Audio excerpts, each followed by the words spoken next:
Good afternoon. It is the 29th day of this particular month, being May the year 2023. You're just in time for the latest in the world of news here on TV47 Newsfeed this particular afternoon. So much lined up for you in the next 20 or so minutes, so do keep it TV47. And this particular afternoon, starting off our broadcast, is a topic that has elicited mixed reactions among Kenyans and political leaders drawn from the coastal region led by the UDA Vice Chairperson Hassan Omar have drummed up support for the Finance Bill 2023, particularly the 3% housing levy, arguing that many youths are likely to benefit from employment opportunities if the bill is passed. The UDA faction has refuted speculations that the bill will affect low-income earners, therefore urging the youth to form up groups and establish firms to supply building materials by borrowing loans from the Youth Enterprise Development Fund. Article 43 on social and economic rights inapatia serikali jukumu la kuleta housing ama majumba kwa watu wake na kupanga mikakati ambayo itahakikisha kila Mkenya amepata haki hiyo. William Ruto amesema ataleta housing fund ama housing levy ambayo ni nini? Si kodi, lakini ni akiba. Watu tutajenga saving culture, tuweke akiba, alafu tutumie hiyo akiba kuzalisha uchumi wetu kwa kujenga infrastructure na mahitaji mengine. Ajenda hii ni kuhakikisha kwamba tunaleta opportunity za kazi kwa vijana. Na mimi kama mwenyekiti nimekuja nikiendelea kuhamasisha vijana wenzangu wale wa kike na wa kiume kwamba nafasi za kazi zipo. Tujiungeni kwa vikundi kupitia Youth Fund. Ninahakikisha kwamba mnapata ile mikopo. Vikundi hivi muingie katika biashara mbalimbali, kama ni za biashara za kuuza saruji, kama ni biashara za kuuza mawe. Ili kwa nini tunajipanga wakati kazi zimeanza, majumba yameanza kujengwa, nafasi za kazi ziko pale kwetu. Si ni hivyo? Nimesikia sisi mama mboga na watu wa bodaboda tukiambiwa kile tulichokichagua kinaturamba. Ati William Samoei Ruto ameongeza ushuru. Kina mama na kina baba, nataka kuambia hakuna ushuru William Samoei Ruto ambaye amewaongezea nyinyi mama mboga na watu wa bodaboda. Ule ushuru ambao umeongezwa ni kwa wale wenye mishahara mikubwa ambao hawataki kuweka akiba ili kuisaidia serikali kusonga mbele.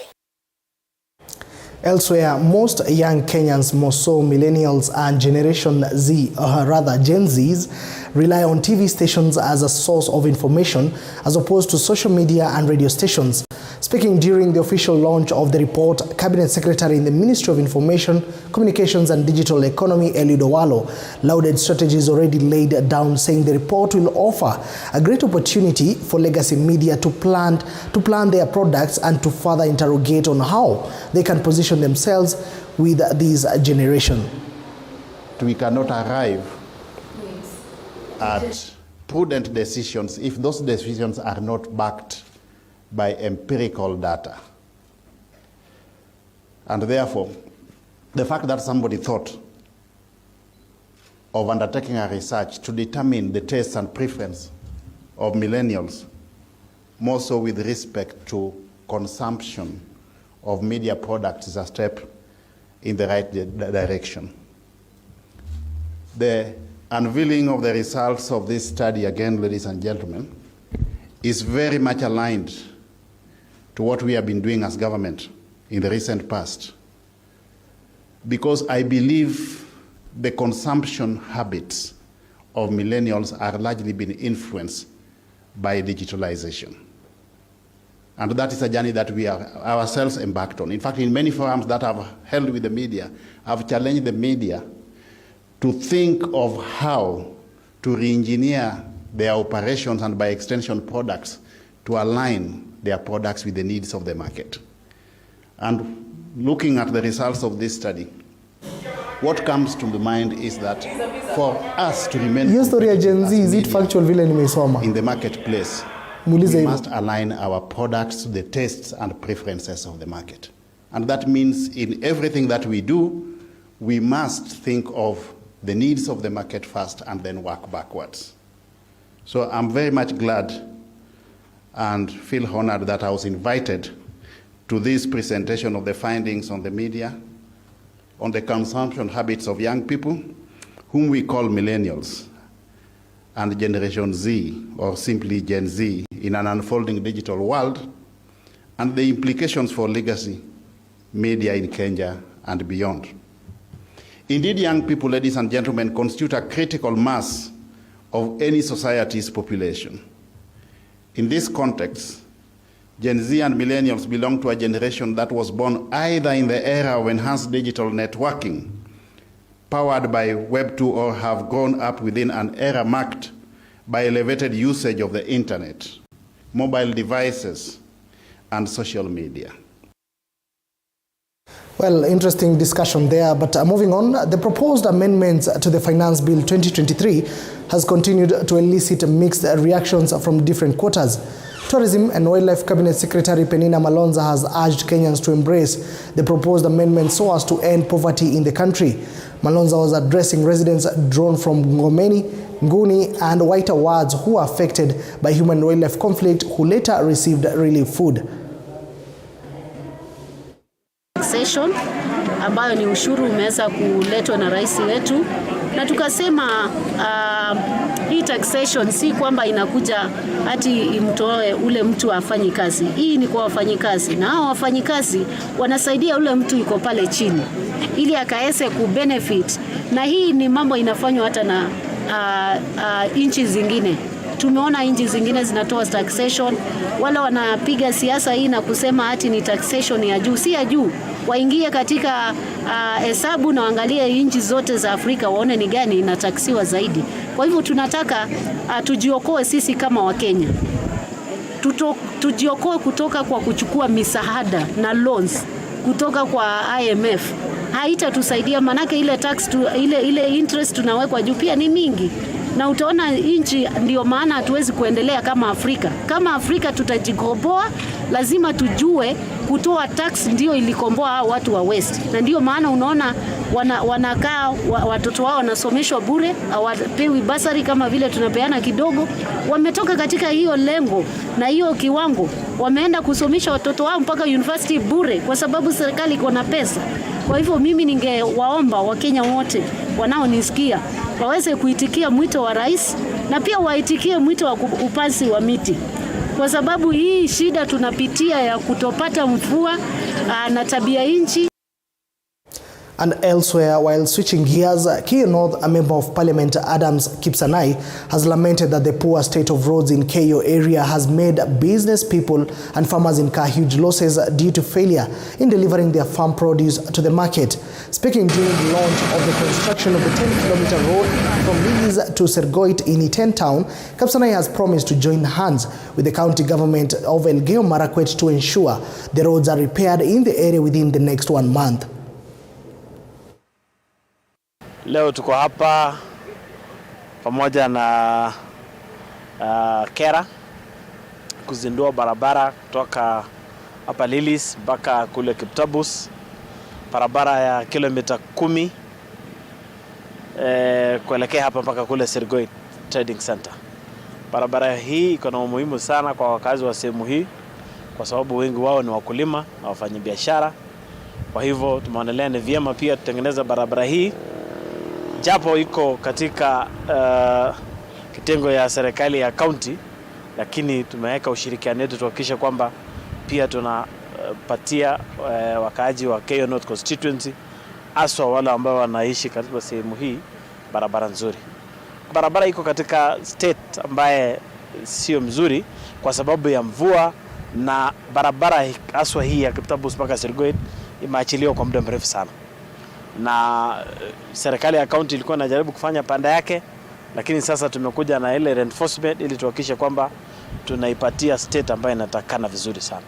Na hii tu ni kwa maandalizi ya mambo mazuri ambayo yatakuja. Wiki 2 hivi ijayo ama 3 tutakuwa tumemaliza barabara zetu zote, iwapo hakutakuwa na interference ya mvua. Unajua maneno ya ujenzi ya barabara haiendanishi sambamba na mvua. Kwa hivyo kama mvua itatulia, itupatie weather mzuri kama hii, natumai kwamba in the next 1 month or so, or 3 weeks or 1 month, tutakuwa tumemaliza barabara zetu zote. Now, to some good news, Masalani in Ijara sub-county has been elevated to a municipality status after an evaluation process which kicked off last year with Governor Nathif Jama signing the Masalani Municipality Charter. This new status of the town has been welcomed by area residents as Defense Cabinet Secretary Aden Duale said the subdivisions of larger regions will enable effective governance and service provision. He said that if successfully implemented, the municipality will gain a lot. You know that this is very important activity in the spirit of devolution. Devolution is actually meant to, take services closer to the people, resources closer to the people, and therefore, while we are allowed devolution, the development of functions, now this is a further step by the executive to further decentralize. As you all know that decentralization or the devolution should be felt to the lowest level of governance, which is the village level. Leo niko na furaha sana kujumuika na jamii ya Masalani kuzindua municipality.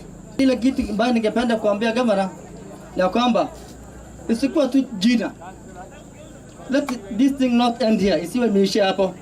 So we appeal the government, we are growing devolved units to lower units that bring closer services to the people. So we add the county government, including the national government, to make sure that those urban cities or municipalities that are created are funded and are functional with the functions they come from. Let them not be a paperwork or a formation through just mouth or by law. So I think we want to actualize their roles so that people sense the essence of devolution and the essence of being part of municipality status. Now, moving on, security officers and elders in Kamai area, Juja constituency, Kiambu County have raided a farm in the area where they found and uprooted cannabis sativa of unknown street value after a tip-off from citizens. It is alleged that a suspect fled the scene and he is wanted to, and a manhunt has been launched so that the suspect can be arraigned in court, with police now confirming the incident. Area Assistant Chief Joyce Wanjiku Njuguna has warned young people against the use of drugs and praised the cooperation between the citizens and security officers.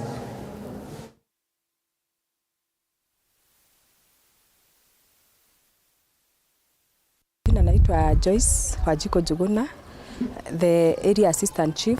Hapa tupo kunaitwa Kiwanja Sublocation, village inaitwa Kamae, na through a tip from nyumba 10 tumepata information kwamba kuna bangi imeweza kumea mahali hapa kwa hii shamba, na tukakuja kufanya msako. Na wakati tumekuja tumesaidiana na the members of the public na tumeitoa yote, na hii kazi tutaendelea kufanya juu ni directive kutoka kwa Deputy President wetu Rigathi Gachagua, na tutahakikisha kwamba kama kuna any other yenye iko hapa tunapeana warning. Mtu yoyote kama amefanya hii jambo aiache juu tunamfuatilia na tutaendelea kufanya hii msako. Hii eneo yetu tafadhalini mtusaidie, sio bangi tu peke yake, lakini kupandwa sijawahi ona, lakini ya kuuzwa inauzwa, lakini hata hao askari wanakujaga kuchukua hongo, na si hapa ni wambali, unawaona wanakuja wanachukua. Hata siku moja mimi nilisema nitapigia madam, na nikiona mtu mimi nitapiga. Hata DCI nimeshamwambia Kasarani, kwa sababu iko watu wameharibu watoto wetu kabisa. Tunataka tushikane hapa, hata hiyo pombe iishe. Wazee hatuna, ni walevi, watoto hatuna. Hiyo ni mambo gani? Mambo baya kabisa. Unaona lika kidogo kasichana unaona kanavuta bangi na mtoto wako kwa mgongo. Hiyo ni mambo gani? Lakini bangi kupandwa hapa si hapa, lakini sijui inaendaga kununuliwa wapi. Now, to some developing news, ex-Mungiki leader Maina Jenga was on Monday afternoon charged with 7 counts of being a member and a leader of the outlawed Mungiki gang, which he denied before the Nakuru Principal Magistrate Kip Kurui Kibelion. Njenga's lawyer, Martha Karua, applied for the court to release him on reasonable bond terms or, in alternative, a free bond sentiment. The court released Maina on a bond of 100,000 shillings with a surety of similar amount, as he will alternatively pay a bail of 50,000 shillings. However, the court barred Njenga from making any public utterances that are related to the case.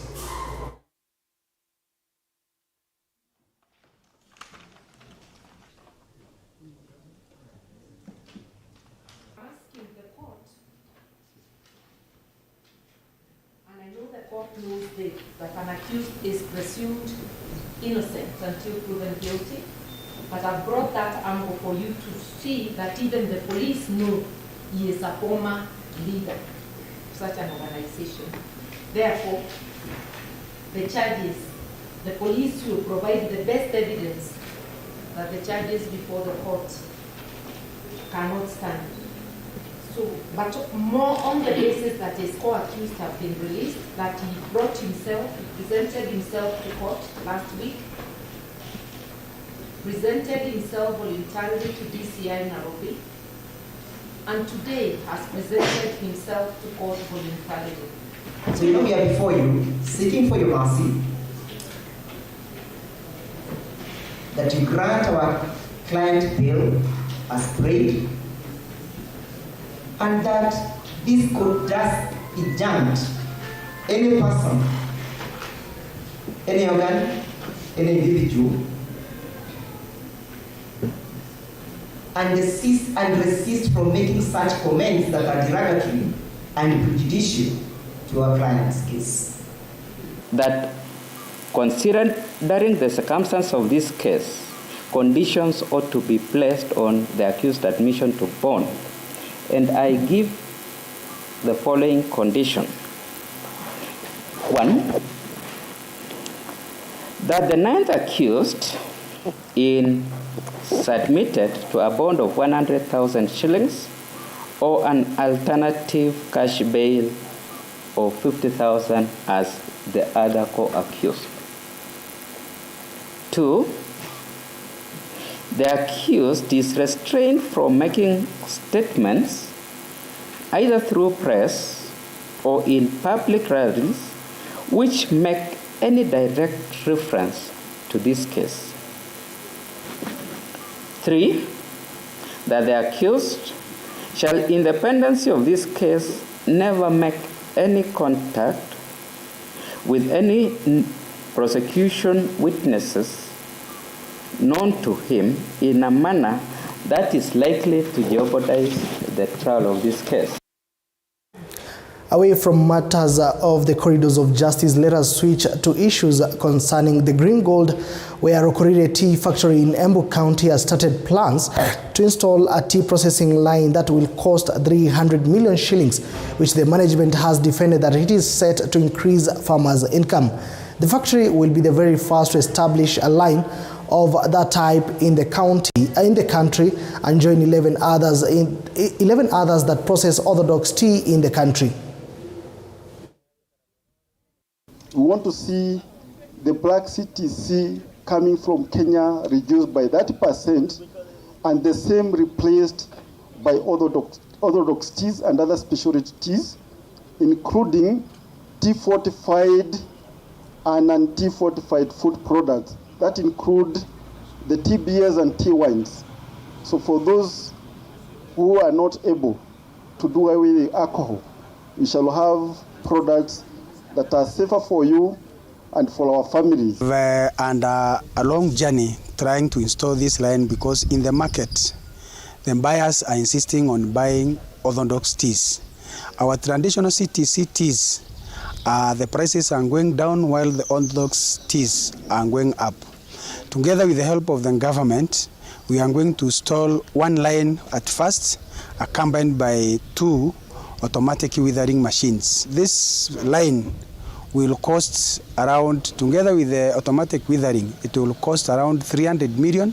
Lazima mkulima, wakati tunasema mambo ya quality pale kwa kuchuna majani, lazima achune majani to leaves and bud. Sababu hii majani ya orthodox lazima ikuwe quality mzuri, ili ile wakati unaenda kuuza at least inakuwa na market mzuri. ndio sasa tuweze kupata ile pesa tunahitaji na kucompete na zile factories zingine zimefanya hiyo kazi.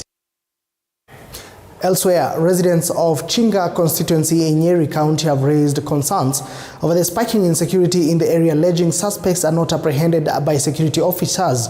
The residents have lamented that theft cases have become rampant as most residents continue to lose their property on a daily basis. The criminals are said to invade homes at night when the homeowners are not around, getting away with their livestock, food and other valuables.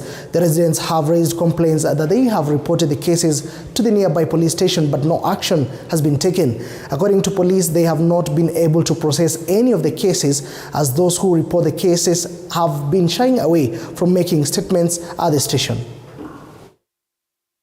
Kuamka asubuhi tulipata ya kwamba gari ambalo ni gari ya dada yangu imekujiwa na kupigwa kioo, kama mnavyoona, ikapigwa kioo, ikachukuliwa vitu, official document zote zikachukuliwa, bagi yake ambayo ilikuwa na nguo ikatolewa, na wakafuja kioo na wakaenda na hizo vitu, na hiyo bagi ndio ilikuwa na document yote yake, ambayo hakuna kitu ambacho alikuwa amewacha kwa nyumba ambayo ni document ambayo inaweza kumsaidia.